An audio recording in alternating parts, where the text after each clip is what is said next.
One of the cool things that you can do with Azure, because it's based on Hyper-V, is you can capture an image of a virtual machine in Azure so that you can easily create new virtual machines based on that image.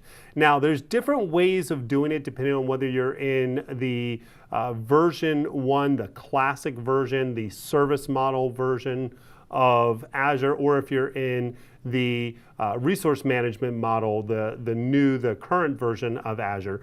But the basic process is very similar. And what we have laid out here is a process you would actually use in the classic model, the service model for Azure.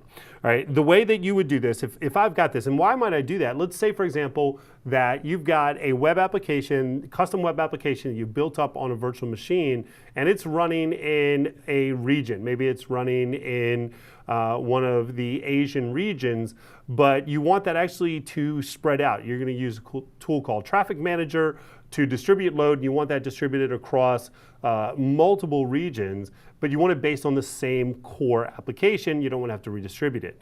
So what you could do is just basically take a snapshot of your virtual machine that's running in one location and then create instances of it across wherever you want within Azure. And again, all of this goes back to the fact that you're running virtual machines on virtual hard drives in what is under the hood a Hyper-V environment. So what would you do? Well, first thing you would do is you'll connect up to the virtual machine with remote desktop. Okay? And you would do that the same way you would connect to an on-premise machine. All right? And then you would go into an elevated command prompt and you would run something called sysprep.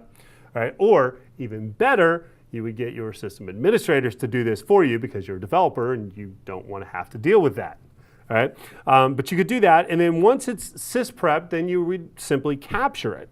Right? And now you've got an image that is ready to be used, that you're ready to create multiple instances of virtual machines in the Azure environment. Very cool stuff, very interesting way of, I use this, for example, in test environments and dev environments when I want to be able to just spin up a machine that has certain characteristics and I don't want to have to go and rebuild that. Very nice capability, something to think about. It's actually a little bit more complex to do it in the Azure Resource Management model, the ARM model, the current model, but it's still very doable.